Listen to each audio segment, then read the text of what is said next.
Est-ce que vous pouvez revenir sur les grandes lignes de votre rencontre avec Monsieur le Président de la République? Merci de m'avoir donné cette opportunité. Effectivement, le président du parti, le président de notre parti, l'Alliance pour la République, a réuni les responsables de Dakar pour transmettre son message, un message d'appel à l'unité de tous les responsables du département. Le président Macky Sall nous a demandé de taire nos querelles de positionnement, nos querelles de leadership pour travailler dans l'unité. Le message du président était très clair. Les orientations qu'il nous a données, nous avons compris. Nous avons compris qu'aujourd'hui, c'est dans l'unité qu'on peut bâtir notre ambition qui consiste à réélire notre candidat qui se trouve être le président de la République en 2019 pour un mandat de parachèvement de l'installation du pays sur les rampes du développement. Sur les rampes également, comme on dit, de l'émergence. Et donc, il n'y a pas de temps à perdre. Nous sommes très conscients, sortis maintenant de cette rencontre, de la mission qui nous attend sur le terrain. Est-ce que, compte tenu des enjeux de Dakar, comment comptez-vous vous organiser pour relever ce défi? Oui, l'organisation, elle est très simple. D'abord, c'est le dépassement. Ce n'est plus comme les élections locales, où chacun parmi nous pouvait poser sa candidature. Aujourd'hui, il s'agit de l'élection du président Macky Sall. Ce n'est pas l'élection de Salihou Keita, ce n'est pas l'élection de mon grand frère, mon ami Yahambaye. C'est l'élection du président de la République, qui est la seule constante. Donc,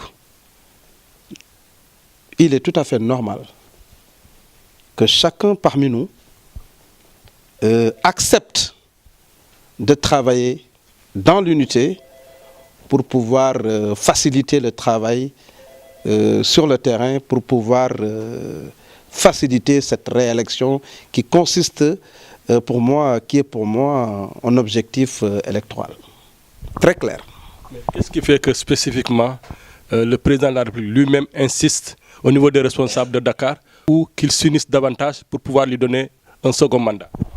Oui, vous savez, par rapport à la spécificité de Dakar, Dakar c'est la capitale. Dakar est un levier électoral important et Dakar peut avoir un effet multiplicateur par rapport au monde rural. Parce qu'on a connu ce qu'on appelle l'exode rural. C'est beaucoup d'habitants, de résidents de Dakar habitent les régions. Et cette personne, cet électeur qui habite à Dakar, qui aujourd'hui est en phase avec le président Macky Sall, va donner des consignes de vote au niveau de sa famille. C'est pour cela que j'ai parlé d'effet multiplicateur. Ça, c'est une première raison. Il y a une autre raison, c'est-à-dire au niveau de Dakar, nous avons le niveau de démocratie est plus élevé dans la capitale. Nous avons les médias dans la capitale. Les populations dakaroises sont plus exigeantes par rapport au monde rural. Et c'est pour cela, aujourd'hui, comme je dis, nous sommes en démocratie. Plus nous faisons des réalisations, on a l'impression que le gouvernement ne travaille pas. On a l'impression que toujours les populations sont insatisfaites. Et c'est ça la réalité. C'est pour cela, devant une telle situation, on n'a pas le droit de se quereller pour les positionnements. On doit travailler, se donner la main, travailler ensemble pour quand même, comme je l'ai dit, atteindre l'objectif qu'on s'est assigné.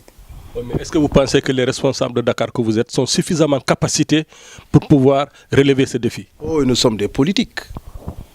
Mais quand vous parlez de suffisamment capacité, nous sommes des politiques aujourd'hui. Ce n'est pas aujourd'hui que nous avons commencé la politique. Moi qui vous parle, je suis un gauchiste. J'ai démarré ma politique à l'Alliance, à l'AJ-PADS. Et je pense qu'aujourd'hui, j'ai parcouru, j'ai fait comme le président Macky Sall, qui est un ancien camarade. Je pense qu'aujourd'hui, c'est pas ça le problème. On a été à bonne école.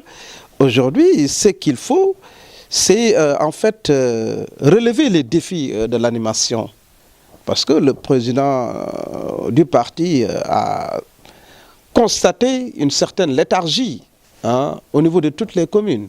C'était une occasion aujourd'hui pour passer au peigne fin la vie du parti et que les gens fassent une prise de conscience et se mettre au travail, mouiller le maillot, relever les défis de l'animation et les défis de la mobilisation, aller pousser, convaincre les populations à aller s'inscrire massivement, parce que les inscriptions vont démarrer au mois de février. Il faut que les populations sortent, qu'elles aillent s'inscrire massivement, qu'on les aide à retirer leur carte et qu'elles aillent voter. C'est ça la démocratie. Est-ce que vous pensez que, comme le disent beaucoup de responsables, que seul le bilan du chef de l'État peut l'aider à sa réélection en 2019? Vous savez, le président Macky Sall a été élu à la tête de ce pays pour satisfaire la demande sociale. Il était élu pour rehausser le niveau de développement de ce pays. Le président Macky Sall, quand il arrivait au pouvoir, on avait un taux de croissance de 1,7%. Aujourd'hui, nous sommes à 6,8%. Et le taux de croissance est un indicateur économique important qui nous permet aujourd'hui, nous, en tant qu'économistes, de mesurer le niveau de développement du pays. Et il faut se poser la question de 1,7% à 6,7%. Pourquoi? Le président Macky Sall a boosté ce taux de croissance par la mise en œuvre du plan Sénégal émergent. Vous voyez, en 3 années de mise en œuvre, nous avons connu des avancées notoires dans beaucoup de domaines. Je prends les domaines de la santé, de l'éducation, des infrastructures. C'est salutaire. Jamais dans l'histoire politique du Sénégal, un chef d'État n'a fait autant de réalisations en si peu de temps. On va me dire aujourd'hui qu'il y a toujours des problèmes. Oui, faire des réalisations à 100% n'existe pas. Sinon, on n'a plus la raison d'être ici. Il faut qu'il y ait toujours des problèmes. Vous prenez aujourd'hui l'éducation avec le programme Paquet. L'État du Sénégal aujourd'hui a réglé pratiquement, a enlevé ce qu'on appelle les abris prévisoires. Depuis que le président Macky Sall est au pouvoir, les salaires sont payés à temps. Aujourd'hui, le président Macky Sall est parvenu à maîtriser l'inflation. Donc, moi, je pense qu'il n'y a pas de crise. L'opposition est dans son rôle. L'opposition est dans son rôle, raison pour laquelle la mouvance présidentielle ne doit pas suivre l'opposition dans ce rôle-là. Notre mission aujourd'hui, c'est quoi? Nous avons un bilan, comme vous l'avez dit, d'aller vers les populations, de les parler et d'amplifier le travail du gouvernement, de vulgariser les réalisations, montrer aux Sénégalais que le Sénégal bouge.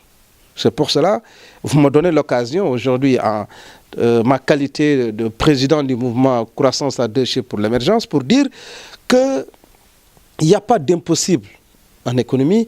Quand on dit croissance 2 chiffres, c'est une ambition. C'est une ambition, mais ici, c'est une volonté politique et on doit se donner les moyens de la matérialiser. Donc, dire à la mouvance présidentielle que nous avons un bon produit marketing politique qui s'appelle le président Macky Sall, que nous allons vendre davantage pour que les populations le consomment en 2019 pour le réélire pour l'intérêt des Sénégalais, pour l'intérêt du Sénégal. Vous vous engagez donc à assurer au président de la République une élection dès le premier tour? Oui, l'engagement, c'est obligatoire. Il s'agit pour nous d'un engagement d'abord individuel, ensuite un engagement collectif. Et rappelez-vous, si on se réfère par rapport aux statistiques, au niveau de Dakar, notre contribution par rapport au pourcentage à Dakar, au niveau national, Dakar a contribué à autour de 7%. 7%, nous savons que c'est très faible. Et c'est l'occasion pour nous de se donner la main, de travailler pour relever encore le défi. Allez, peut-être d'ici les prochaines élections présidentielles, nous allons relever la barre. Allez, pourquoi pas 21%, 40%, etc. Et c'est possible.